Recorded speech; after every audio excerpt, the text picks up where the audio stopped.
Thank you very much. Friends, delegates, and distinguished guests, please. I stand before you tonight, honored by your support, proud of the extraordinary progress we have made together over the last 4 incredible years, and brimming with confidence in the bright future we will build for America over the next 4 years.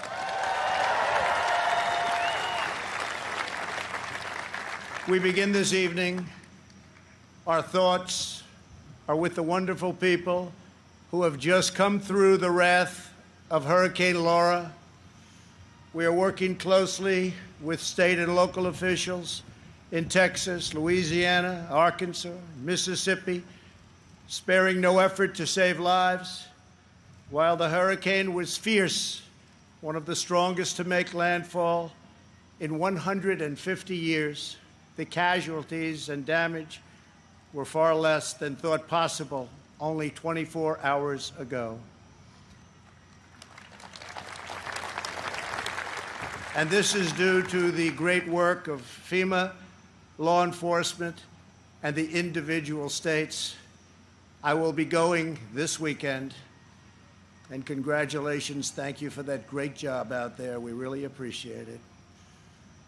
We are one national family, and we will always protect, love, and care for each other. Here tonight are the people who have made my journey possible and filled my life with so much joy. For her incredible service to our nation and its children, I want to thank our magnificent First Lady.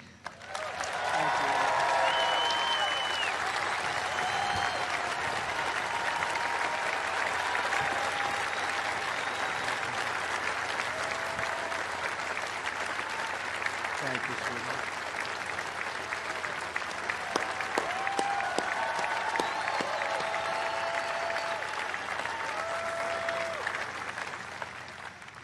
I also want to thank my amazing daughter, Ivanka, for that introduction, and to all of my children. Ivanka, please stand up.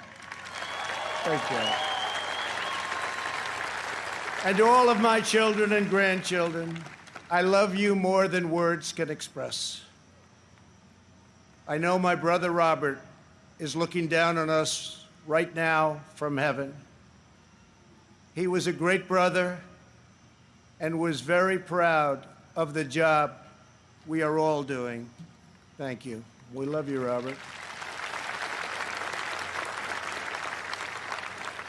Let us also take a moment to show our profound appreciation for a man who has always fought by our side and stood up for our values, a man of deep faith and steadfast conviction, our Vice President Mike Pence.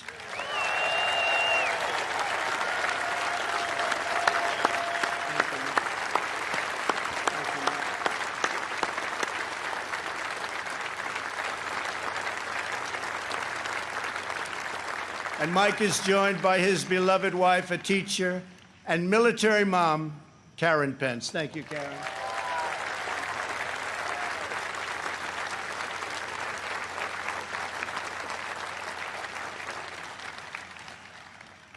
My fellow Americans, tonight, with a heart full of gratitude and boundless optimism, I profoundly accept this nomination for President of the United States.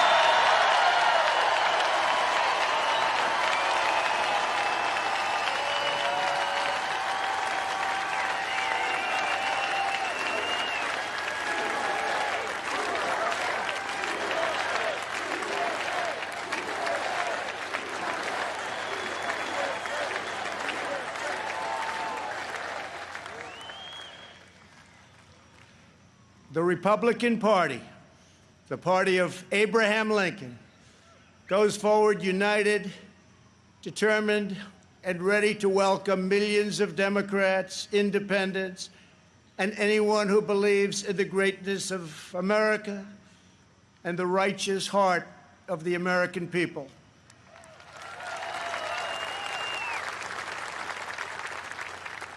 In a new term as president, we will again build the greatest economy in history, quickly returning to full employment, soaring incomes, and record prosperity.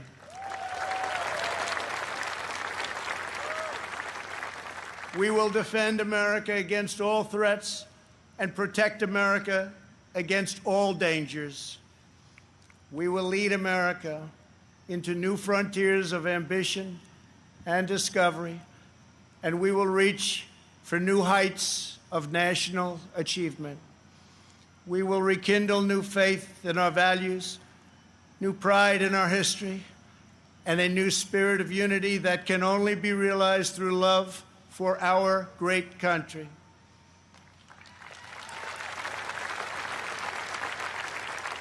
Because we understand that America is not a land cloaked in darkness. America is the torch that enlightens the entire world.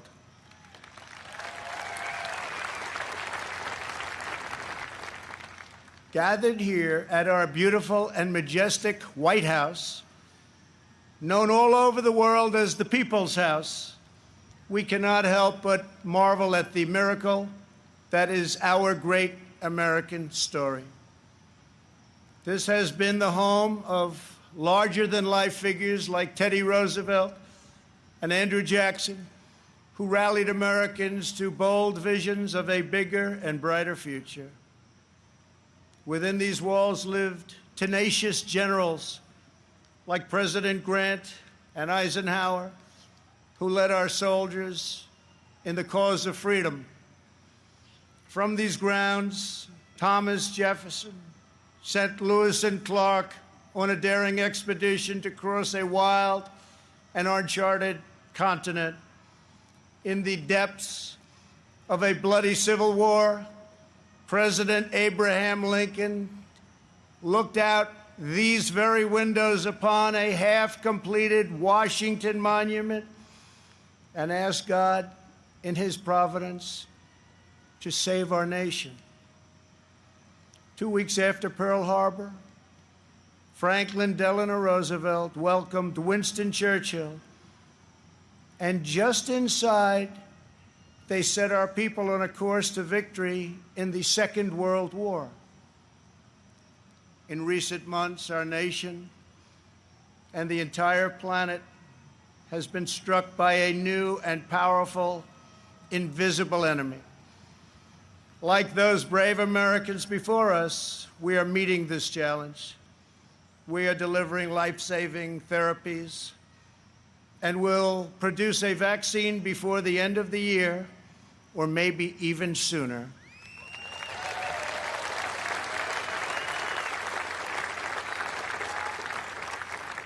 We will defeat the virus, end the pandemic, and emerge stronger than ever before.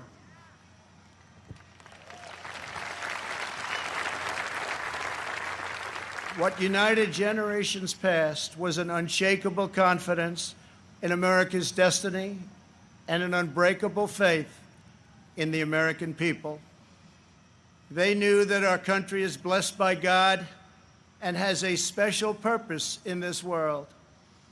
It is that conviction that inspired the formation of our union, our westward expansion, the abolition of slavery, the passage of civil rights, the space program, and the overthrow of fascism, tyranny, and communism.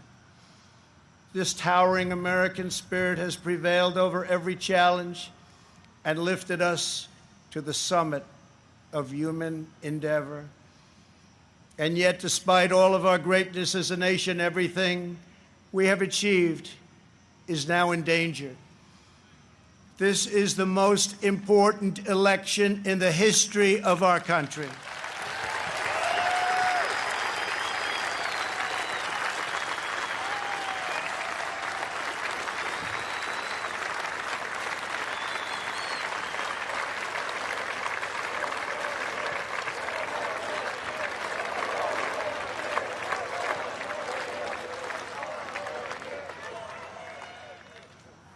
Thank you.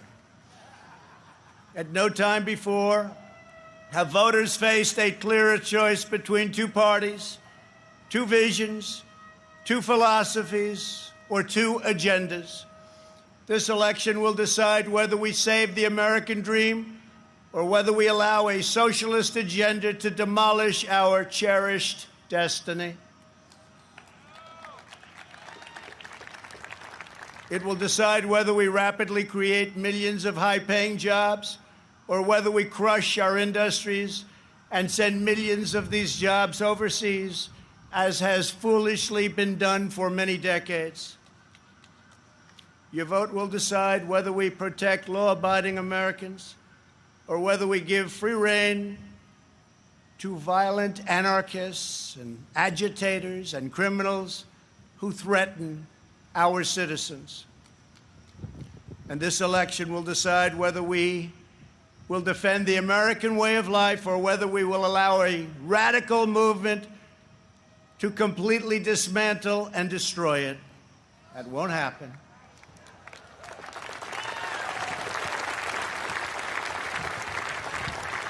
At the Democrat National Convention, Joe Biden and his party repeatedly assailed America as a land of racial, economic, and social injustice.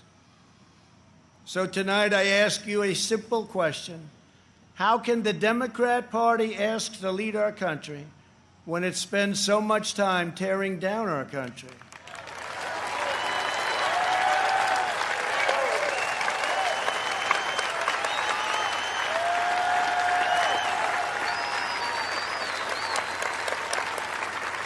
In the left's backward view, they do not see America as the most free, just, and exceptional nation on earth. Instead, they see a wicked nation that must be punished for its sins. Our opponents say that redemption for you can only come from giving power to them. This is a tired anthem spoken by every repressive movement throughout history. But in this country, we don't look to career politicians for salvation. In America, we don't turn to government to restore our souls. We put our faith in Almighty God.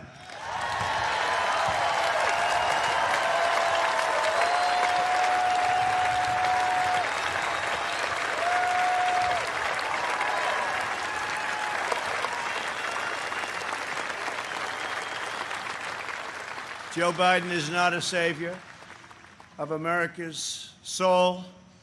He is the destroyer of America's jobs, and if given the chance, he will be the destroyer of American greatness. For 47 years, Joe Biden took the donations of blue-collar workers, gave them hugs and even kisses,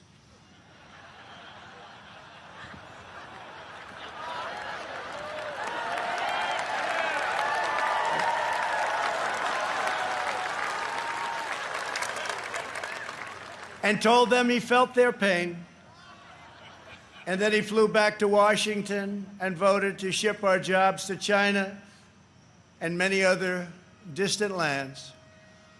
Joe Biden spent his entire career outsourcing their dreams and the dreams of American workers, offshoring their jobs, opening their borders, and sending their sons and daughters to fight in endless foreign wars, wars that never ended. 4 years ago, I ran for president because I could not watch this betrayal of our country any longer. I could not sit by as career politicians let other countries take advantage of us on trade, borders, foreign policy, and national defense.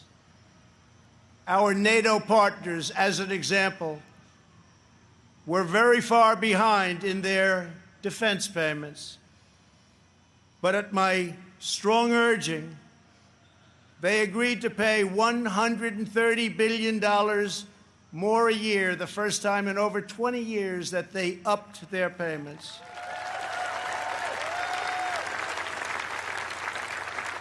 And this $130 billion will ultimately go to $400 billion a year. And Secretary General Stoltenberg, who heads NATO, was amazed after watching for so many years and said that President Trump did what no one else was able to do. Thank you.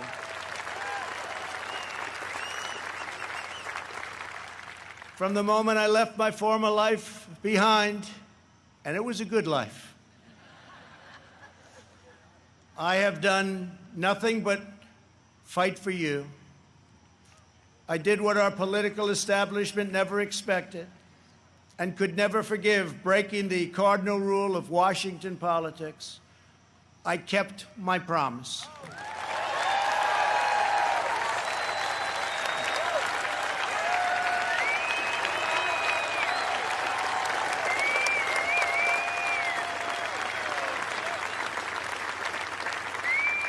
Together, we have ended the rule of the failed political class, and they are desperate to get their power back by any means necessary. You've seen that. They are angry at me because instead of putting them first, I very simply said, America first.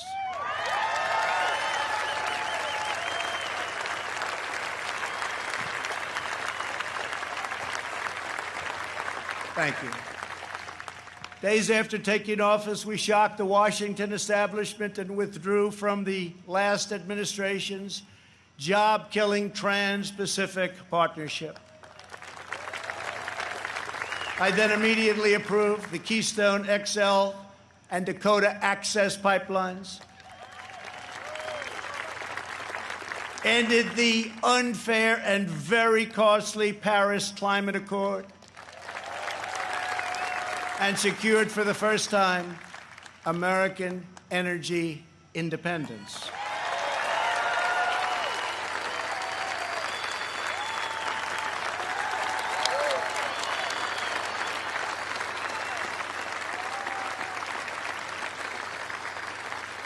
We passed record-setting tax and regulation cuts at a rate nobody had ever seen before.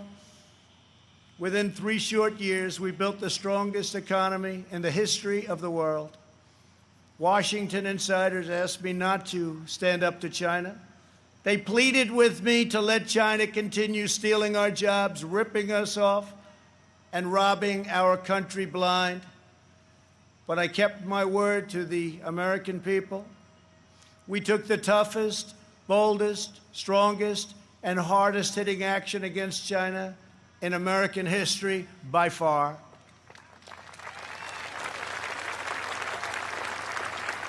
They said that it would be impossible to terminate and replace NAFTA.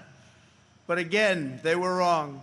Earlier this year, I ended the NAFTA nightmare and signed the brand new U.S.-Mexico-Canada agreement into law.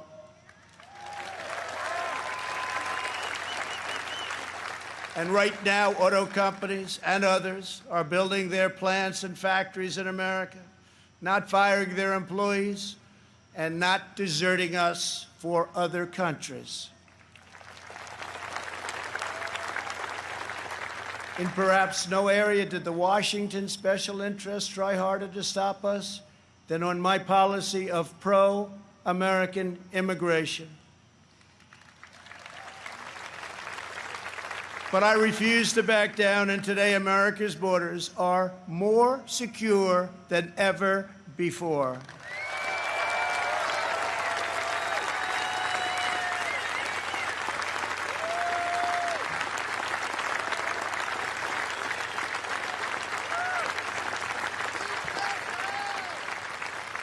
Thank you. We ended catch and release, stopped asylum fraud, took down human traffickers who prey on women and children, and we have deported 20,000 gang members and 500,000 criminal aliens.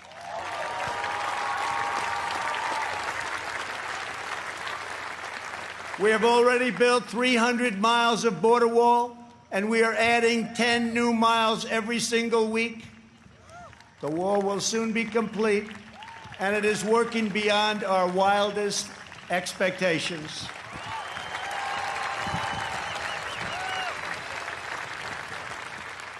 We are joined this evening by members of the Border Patrol Union, representing our country's courageous border agents. Thank you very much for being here. Thank you. Brave, brave people.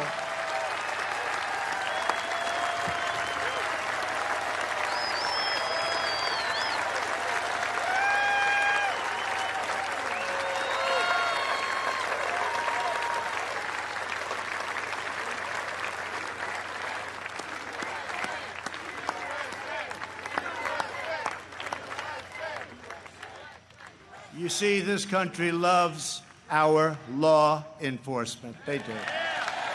They do. They really do. Love and respect.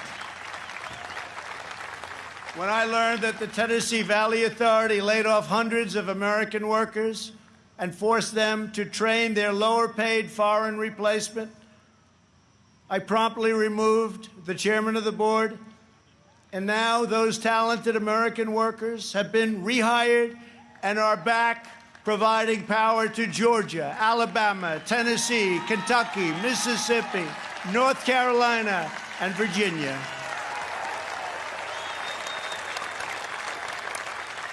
They have their old jobs back, and some are here with us this evening. Please stand. You went through a lot. Please stand. Thank you. Thank you very much. You've been through a lot. Thank you very much. Last month, I took on Big Pharma. You think that's easy? It's not. And signed orders that will massively lower the cost of your prescription drugs and give critically ill patients access to life-saving cures. We passed the decades-long-awaited right to try. Right to try.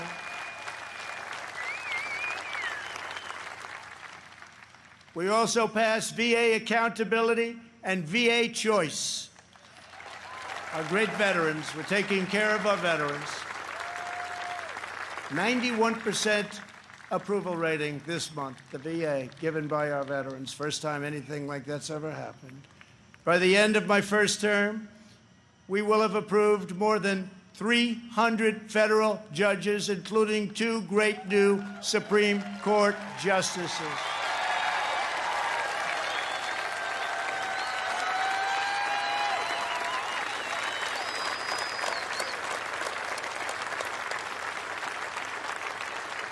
And to bring prosperity to our forgotten inner cities, we worked hard to pass historic criminal justice reform, prison reform, opportunity zones, and long-term funding of historically black colleges and universities, and before the China virus came in, produced the best unemployment numbers for African Americans, Hispanic Americans, and Asian Americans ever recorded.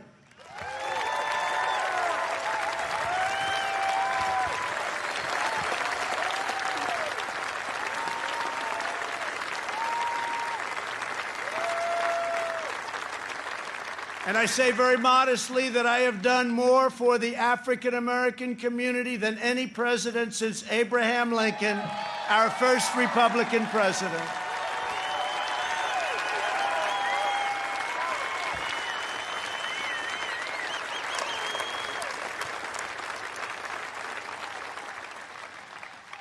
And I have done more in 3 years for the black community than Joe Biden has done in 47 years.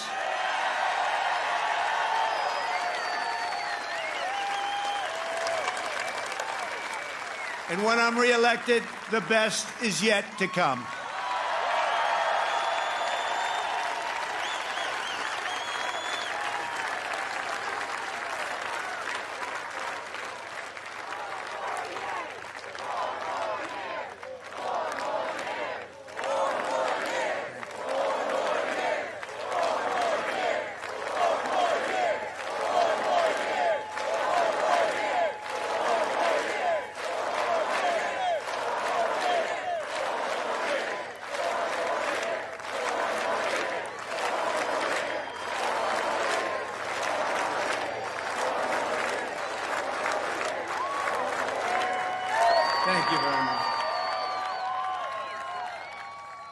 When I took office, the Middle East was in total chaos. ISIS was rampaging, Iran was on the rise, and the war in Afghanistan had no end in sight. I withdrew from the terrible one-sided Iran nuclear deal. Unlike many presidents before me, I kept my promise, recognized Israel's true capital, and moved our embassy to Jerusalem.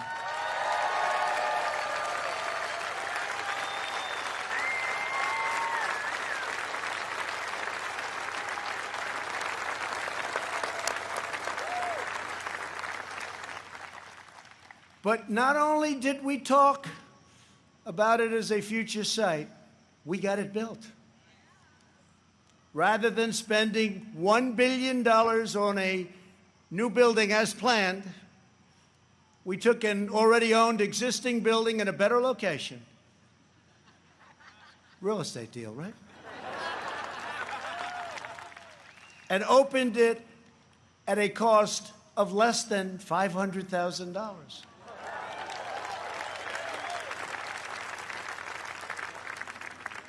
Many things like that government is doing right now. We also recognized Israeli sovereignty over the Golan Heights. And this month we achieved the first Middle East peace deal in 25 years. Thank you to UAE. Thank you to Israel.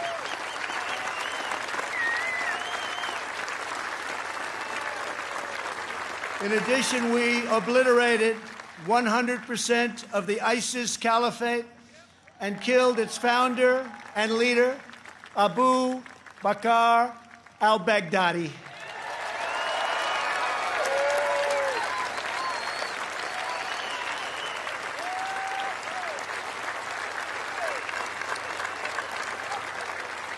Then, in a separate operation, we eliminated the world's #1 terrorist by far, Qasem Soleimani.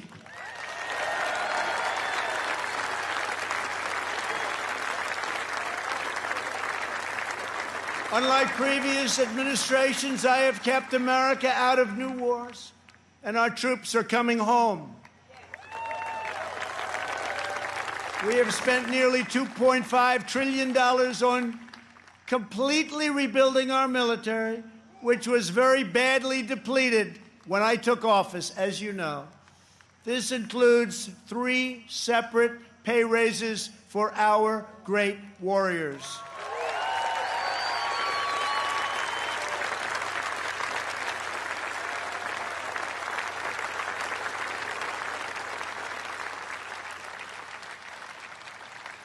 We also launched the Space Force, the first new branch of the United States military since the Air Force was created almost 75 years ago. We have spent the last 4 years reversing the damage Joe Biden inflicted over the last 47 years. Biden's record is a shameful roll call of the most catastrophic betrayals and blunders in our lifetime. He has spent his entire career on the wrong side of history. Biden voted for the NAFTA disaster, the single worst trade deal ever enacted. He supported China's entry into the World Trade Organization, one of the greatest economic disasters of all time. After those Biden calamities, the United States lost 1 in 4 manufacturing jobs. We laid off workers in Michigan, Ohio, New Hampshire, Pennsylvania, and many other states. They didn't want to hear Biden's hollow words of empathy. They wanted their jobs back. As vice president, he supported the Trans-Pacific Partnership, which would have been a death sentence for the U.S. auto industry. He backed the horrendous South Korea trade deal, which took many jobs from our country and which I've reversed and made a great deal for our country. He repeatedly supported mass amnesty for illegal immigrants. He voted for the Iraq War. He opposed the mission to take out Osama bin Laden. He opposed killing Soleimani. He oversaw the rise of ISIS and cheered the rise of China as a positive development for America and the world, some positive development. That's why China supports Joe Biden and desperately wants him to win. I can tell you that upon very good information. China would own our country if Joe Biden got elected. Unlike Biden, I will hold them fully accountable for the tragedy that they caused all over the world. In recent months, our nation and the world has been hit by the once-in-a-century pandemic that China allowed to spread around the globe. They could have stopped it, but they allowed it to come out. We are grateful to be joined tonight by several of our incredible nurses and first responders. Please stand and accept our profound thanks and gratitude.